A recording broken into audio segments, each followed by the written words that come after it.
The Trojan War is one of those stories that proves people in the past could be just as foolish as they were brave. For 10 long years, the Greeks and the Trojans fought over the city of Troy. Both sides lost countless men. Entire generations of warriors wiped out in a struggle that seemed endless. Heroes like Achilles and Hector became legends. Kings clashed with kings, and empires poured their strength into a single conflict. Yet after all this bloodshed, what brought the mighty city of Troy crashing down wasn't an army storming its walls. It was a giant piece of wood. And not just any piece of wood, but a horse-shaped box on wheels. Think about that. 10 years of war, thousands dead. And it all ended because people saw a giant wooden animal on the beach and thought, yeah, let's bring that inside. Welcome to the Trojan War's dumbest decision. And before we go any further, make sure you like and subscribe to Dumb Historian. And let me know in the comments if you think you would have fallen for the horse too. The entire plan came from one man, Odysseus, the Greek general who had a reputation for being clever enough to trick gods and kings alike. The Greeks were exhausted. Their strongest warrior, Achilles, was already dead. Their armies were tired of living in tents, watching the seasons pass, with no victory in sight. Troy's walls were strong, its defenders stubborn, and every attack ended in disaster. For 10 years, the Greeks had tried every strategy they could think of: straight assaults, ambushes, even sneaky night raids, but nothing worked. Odysseus realized they weren't going to win by force, so he turned to trickery. He proposed that the Greeks build something so unusual, so strange, that the Trojans wouldn't know what to do with it. A massive wooden horse, not a ram for breaking walls, not towers for climbing, but a hollow horse, big enough to hide soldiers inside. Why a horse? Because horses had special meaning for the Trojans. Their city was linked to horses in myth and culture, a symbol of wealth and pride. Odysseus knew that if the Greeks left a giant horse on the beach, the Trojans would see it as a divine sign, a sacred gift. The excuse was simple. The Greeks would pretend the horse was an offering to the goddess Athena, asking her to bless their safe journey home. In reality, the horse was nothing but a Trojan prison waiting to open. The Greeks put their best carpenters to work. Day after day, the structure took shape until it towered over the camp. Wheels beneath it, so it could be moved. A hidden chamber inside large enough to hold dozens of men. When it was done, Odysseus handpicked some of the bravest and most cunning warriors, who would climb into the hollow belly and wait in silence. Among them was Odysseus himself, willing to gamble his life on his own idea. Imagine the nerves it must have taken to climb inside a box, knowing that if the Trojans decided to set fire to it or drag it into the sea, you'd be roasted or drowned before ever drawing your sword. With the horse ready, the Greeks carried out the second part of the plan. They burned their tents, packed up their ships, and sailed out of sight, leaving the shore empty.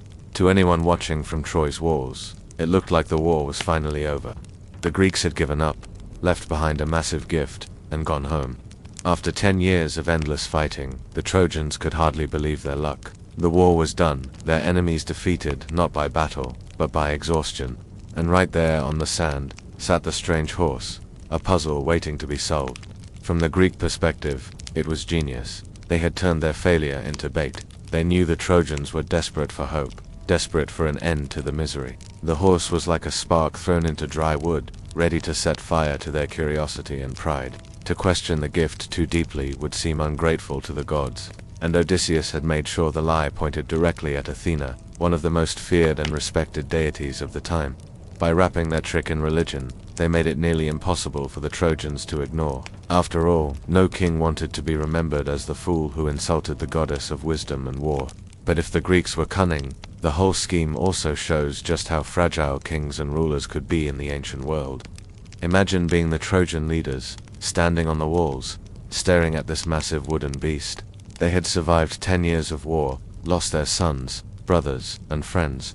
Their city had been tested to its limits, and here was a chance to say it was over, to let themselves believe the gods had rewarded them. In that moment, they were as trapped by hope, as the soldiers inside the horse were trapped by wood. That's what makes the story sting. Even more, it wasn't just war that broke Troy, it was human weakness. The horse wasn't only a trick of wood and wheels, it was a trick of the mind. Odysseus played on faith, pride, and exhaustion, and while it's easy for us now to laugh at the idea of dragging a suspicious wooden box into the city, the Trojans were caught in the same trap that kings and queens throughout history have faced. They were tired, they were desperate, and they were willing to gamble on something that looked like salvation. That's what makes the Trojan horse one of the most infamous deceptions in history, not just because it worked, but because it shows how even mighty rulers could be treated like pawns in the hands of those willing to exploit their hopes. Would you have questioned it, or would you have wheeled the horse through the gates with everyone else? Drop your thoughts in the comments, and don't forget to like and subscribe to Dumb Historian, where we dive into the stupidest decisions that shaped history.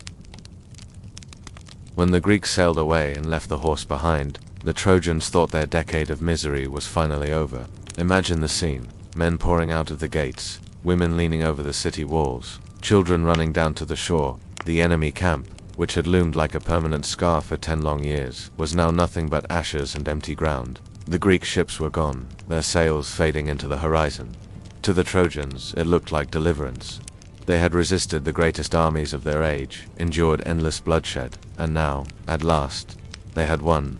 The arrogance came quickly, almost as if it had been waiting just beneath the surface all along. For 10 years, Troy had been on the edge of ruin. Farmers couldn't work their land without fear. Trade routes collapsed.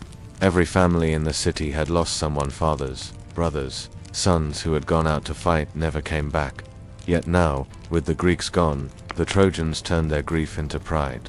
They convinced themselves their gods had protected them, that their walls were invincible, and that their enemies had finally admitted defeat. The wooden horse, sitting awkwardly on the beach, only seemed to confirm it. To them, it wasn't a trap, it was a trophy. Proof that their suffering had meaning. This is where arrogance blinded them. Instead of asking the obvious questions: why would their enemies leave behind such a massive structure? And why had the Greeks suddenly given up after a decade they celebrated? They convinced themselves they had outlasted the greatest kings of Greece. Men like Agamemnon, who commanded dozens of allied kingdoms. Men like Menelaus, who had brought the war to Troy in the first place. And men like Odysseus, who was known for his cunning. It didn't matter that the Greeks had destroyed cities before Troy. It didn't matter that the war had never once leaned in their favor. All they saw was an empty shore and a giant gift. To the Trojans, it must have felt like a festival. Songs were sung, sacrifices made to the gods, feasts prepared to mark the end of the war. But their arrogance blinded them to danger. In fact, some Trojan voices did rise in protest. The priest Laocoön famously warned them, beware of Greeks bearing gifts. He even hurled a spear at the horse, striking it so hard that the hollow belly echoed like a drum. That sound should have been a warning, a clear sign that something wasn't right. But the Trojans ignored it. And when a sudden twist of fate struck a giant sea serpent slithering from the waves to strangle Laocoön and his sons, the Trojans saw it not as proof of danger, but as punishment for questioning the gods. They convinced themselves Athena herself wanted the horse inside the walls. That moment tells you everything about how kings and rulers were treated in the past. A priest gave them reason to pause, reason to think, but fear of offending the divine silenced all caution. No ruler wanted to take responsibility for rejecting a supposed holy gift. Better to bring the horse inside and let it stand as a monument than risk the wrath of Athena. Kings and leaders, for all their wealth and power, were chained by superstition, forced to bow to signs and omens even when common sense screamed otherwise. So the Trojans dragged the horse into the city, rolling it through their gates as crowds cheered. They treated it like a symbol of victory, a prize taken from their defeated enemies. The arrogance in that moment was staggering. They believed themselves untouchable, the war behind them, their suffering rewarded. What they didn't see was that the war wasn't ending, it was about to reach its cruelest moment. And yet, you can't fully blame them without recognizing how human it was. For 10 years, the Trojans had lived in fear, trapped inside their walls. Every day had been a reminder of loss and danger. When the Greeks left, they didn't just see an empty shore, they saw freedom. To them, the horse wasn't suspicious. It was hope carved in wood. The arrogance wasn't just pride, it was desperation disguised as triumph. And like so many rulers of the past, they chose to believe in symbols instead of hard truths. This is what makes the fall of Troy so tragic. The Trojans weren't defeated by superior weapons or stronger armies. They were defeated by their own arrogance, their willingness to let pride and superstition guide them instead of reason. They treated their leaders like vessels of divine will, and those leaders were too afraid to challenge the will of the gods, even when evidence stared them in the face. In that sense, the kings and princes of Troy were treated no better than fools bound to act out roles written for them by tradition, religion, and arrogance, even when it led their entire city to ruin. As night fell, the Trojans celebrated their supposed victory. Fires burned, wine flowed, and music filled the streets. The horse stood tall in the center of it all, its hollow belly packed with armed men waiting for silence to fall. It was the kind of arrogance that history never forgets, the moment when the victors crowned themselves too early, when hope became blindness, and when a city that thought itself immortal opened the gates to its own destruction. Laocoön's voice rang out at the very moment when Troy was at its most blind. The city was full of joy, the streets alive with music and feasting, the people dancing as if the last 10 years of siege and terror had never happened. But while others saw the wooden horse as a symbol of victory, Laocoön saw it for what it was: a danger, a trick, a final play from an enemy that was too cunning to simply walk away. Standing in the open, he gave the warning that should have saved his people. "I fear the Greeks, even when they bring gifts." It was a powerful statement, not just a complaint. Everyone in Troy knew what the Greeks were capable of. They had watched as city after city was sacked before the war even reached their gates. They knew of Odysseus, whose cunning was famous across the known world, and they knew of the Greek kings who had held their army together through 10 years of hardship, something no ordinary commanders could have done. For Laocoön, the horse was too convenient, too strange, too obviously planted. His fear wasn't the paranoia of a priest, it was the simple truth that no enemy leaves behind something so large and strange without a reason. Laocoön even acted on his instincts. He hurled his spear at the horse, and when it struck, the hollow belly groaned like a drum. That sound should have silenced the celebration. Imagine standing there in the crowd, hearing the echo, realizing the horse was not solid, not just wood, but something else, a warning so loud it might as well have been a voice. But instead of listening, the Trojans turned away. Why? Because fear of the gods outweighed fear of their enemies. This is where the tragedy deepens. In the ancient world, kings and rulers were not just political leaders, they were guardians of divine order. If the people believed the gods demanded something, no king could afford to ignore it. Defying the gods risked famine, plague, and rebellion. Even the most powerful rulers were chained by this invisible leash. And so when fate struck Laocoön, his words and actions were erased in a single moment of terror. 2 serpents rose from the sea, twisting and coiling as they dragged themselves onto the shore. In every retelling of the story, the image is the same: giant creatures with eyes burning red, their bodies crashing against the sand, hissing as they struck.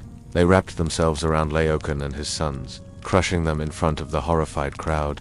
The priest who had warned against the horse, the only man willing to challenge the arrogance of Troy, was silenced in the most brutal way imaginable. His screams mixed with those of his children, and soon all 3 were dead, their bodies left twisted in the coils of the monsters. The crowd didn't see this as coincidence. They didn't say, "The gods are punishing us for ignoring his warning." Instead, they convinced themselves it was punishment for daring to doubt. Laocoön had cast his spear into the horse, and the serpents were proof, at least in their eyes, that Athena had struck back. His death became the sign they needed to justify what their pride already wanted, to believe the horse was holy, a gift from the goddess herself. Here is where the treatment of kings and rulers shows its uglier side. The Trojan king Priam was an old man, worn down by 10 years of war. His city was battered, his people exhausted.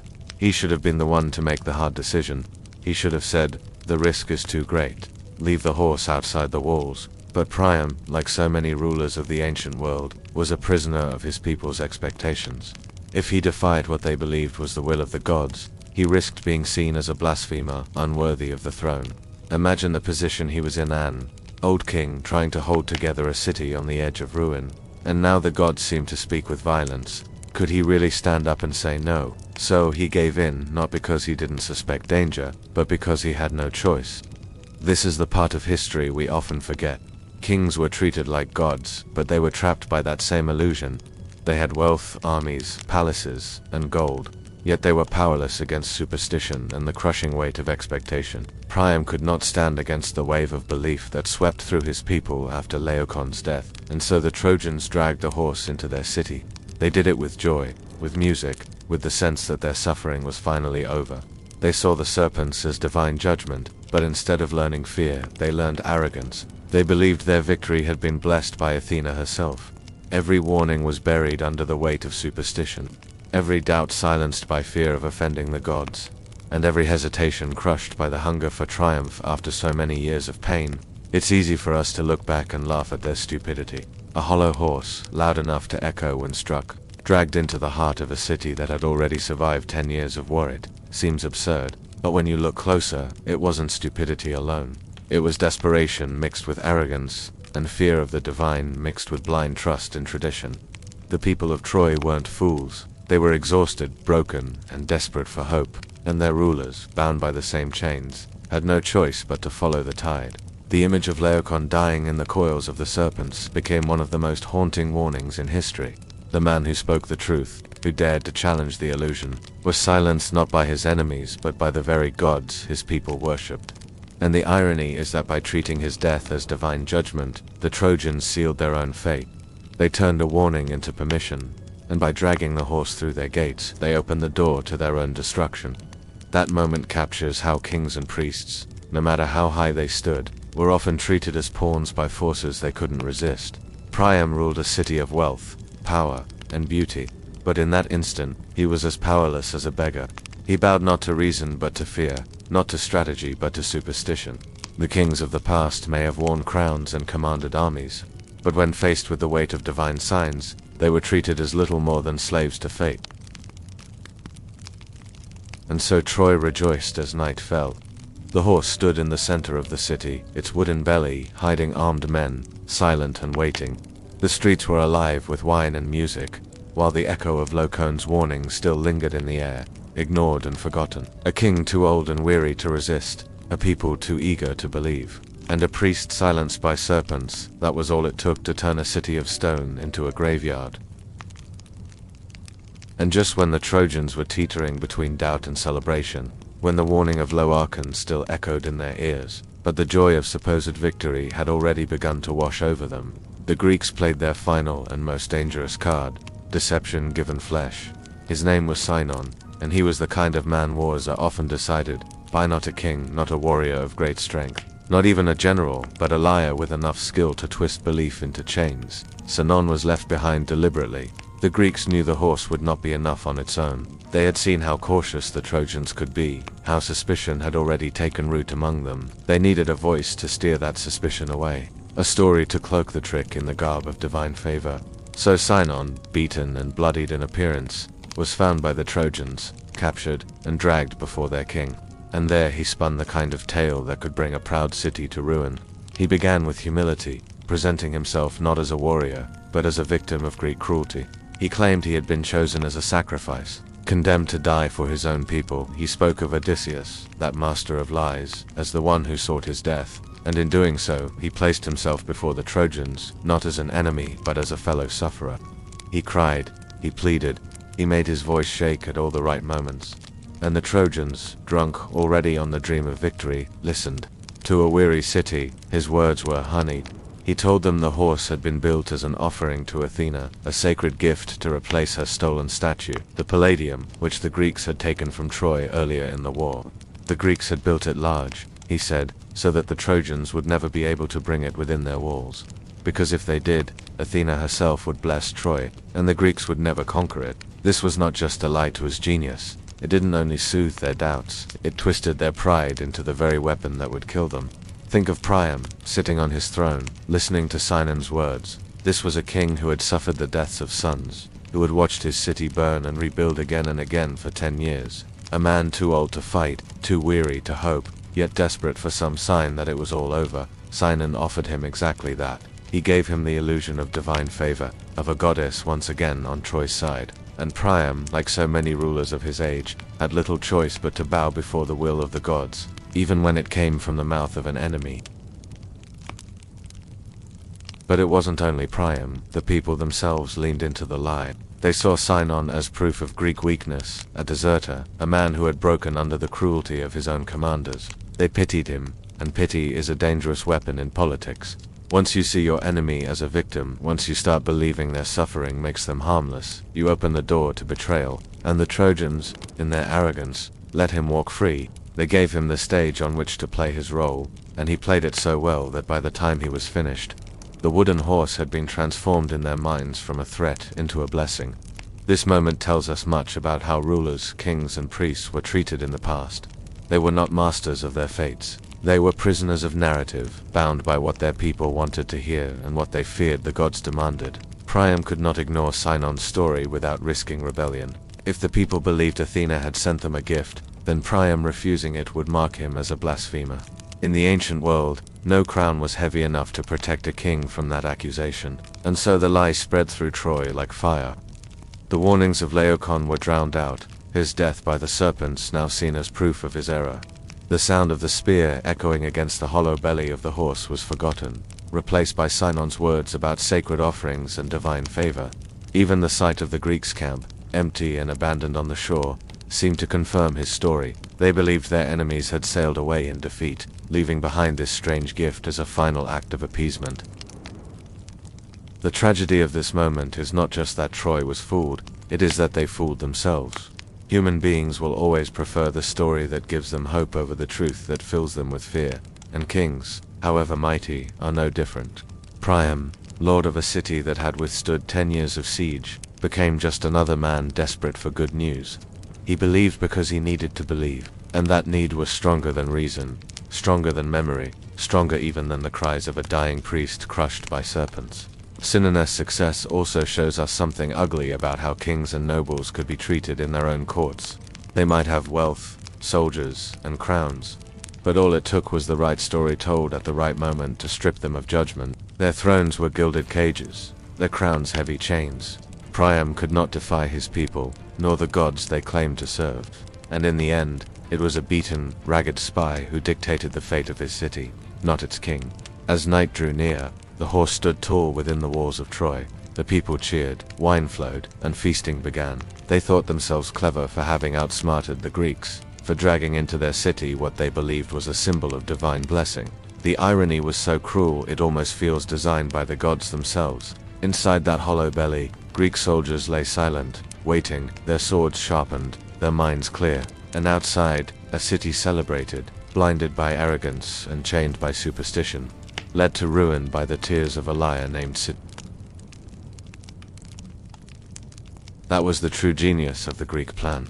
It wasn't just the wood and nails of the horse, nor the cunning of Odysseus who conceived it. It was the understanding that people will destroy themselves if given the right story to believe. Kings and nobles, warriors and priests, none of them escaped that trap. Priam was not a ruler in this moment. He was a spectator, watching his people drag death into their own city, unable to stop them, too weak to resist the tide. For all his wealth, all his lineage, all his sons and warriors, he was treated as little more than a voice drowned out by a clever lie. And so Troy sealed its own fate. The spy had spoken, the lie had been believed, and the horse now stood where no enemy army had ever been able to reach the very heart of the city. The Trojans toasted their victory, blind to the fact that they had already lost, their joy echoing through streets that by dawn would run red with fire and blood. The night that sealed Troy's fate was not filled with thunder or divine signs. It was quiet, calm, and heavy with the kind of stillness that often comes just before ruin. The Trojans feasted, sang, and drank themselves into oblivion, believing that 10 years of bloodshed had finally ended in their favor. They dragged the horse through their gates, worshipped it as a sacred gift, and then fell into sleep. Their walls, which had held back the greatest armies of Greece for a decade, now stood useless, because the enemy was already inside. From within the wooden belly of the horse, the Greeks waited, silent, cramped, their weapons pressed against their bodies, their breath shallow.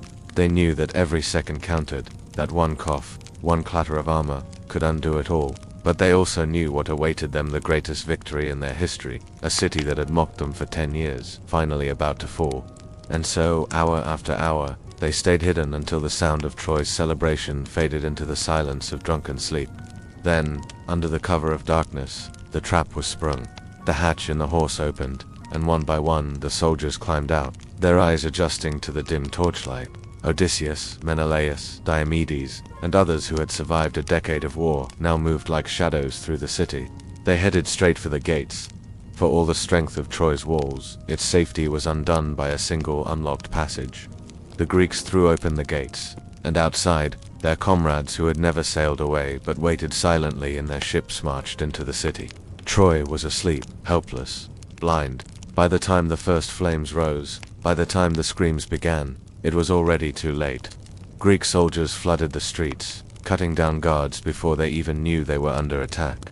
Houses that had once held nobles, priests, and wealthy merchants were set ablaze.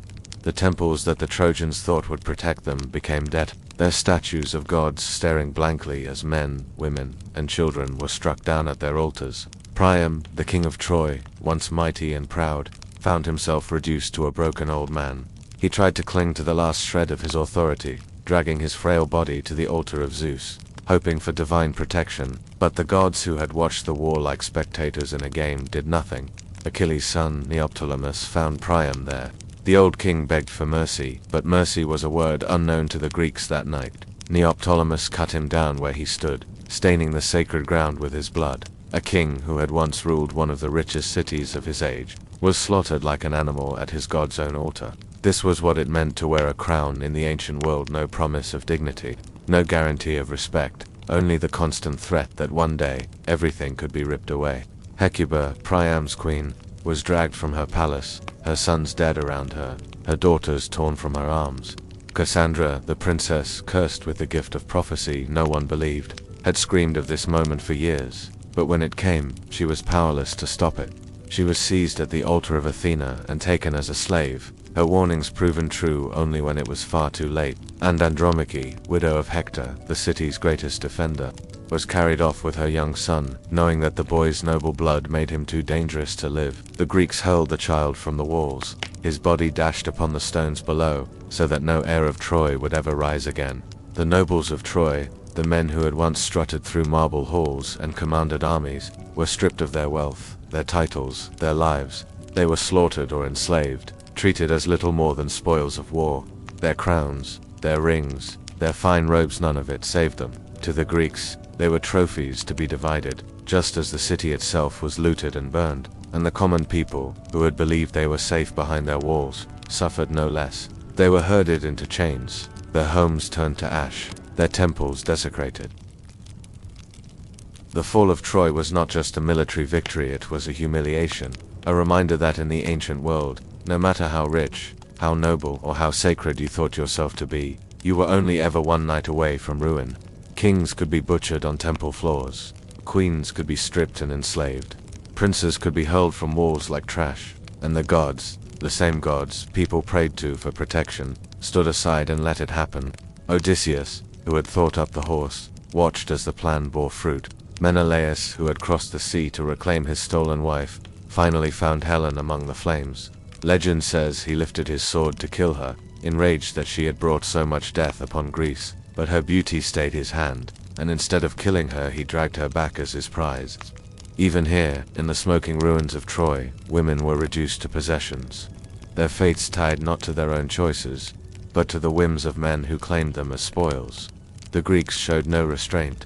Temples were looted, treasures stolen, women violated, children slaughtered. The once great city, the jewel of Asia Minor, became nothing but rubble and ash. For 10 years, Troy had defied the greatest coalition of Greek kings. For 10 years, its walls had mocked them, and its warriors had killed their heroes. But in one night, all of it was undone, not by strength, not by open battle, but by deception and arrogance. What is most striking is how the mighty fell. Priam, who had dined with kings, died like a common criminal. Hector's family, who had once been celebrated as the noble line of Troy's defenders, were scattered, enslaved, or killed. The wealthy nobles who had strutted through the courts were reduced to begging for their lives, only to be cut down like cattle. And yet, the common soldiers of Greece, men with no crowns and no wealth, carved their names into legend by destroying a city richer and older than their own. This was the reality of kingship in the ancient world. Titles meant nothing when the walls came down. Gold meant nothing when the swords were at your throat. The sack of Troy became the model of what it meant to conquer a city. Burn the temples, kill the king, enslave the women, erase the heirs, and scatter the people. It was brutality dressed as victory, cruelty justified by 10 years of suffering and loss. And the Greeks embraced it all. By dawn, Troy was unrecognizable. Its streets, once filled with merchants and nobles, lay in ruins. Smoke rose into the sky, carrying with it the last traces of a civilization that had stood for centuries. The Greeks had come not just to win but to annihilate, and they had succeeded. And so the war that had begun with a single woman and the arrogance of kings ended with fire and slaughter. Troy's downfall was not a glorious last stand or a noble defense. It was a massacre in the dead of night, the kind of end that shows how little crowns and thrones truly meant when faced with steel and fire. Kings were butchered, queens enslaved, children murdered, and a proud city reduced to a shoal because its rulers believed a lie and its people trusted too much in walls and gods who never cared.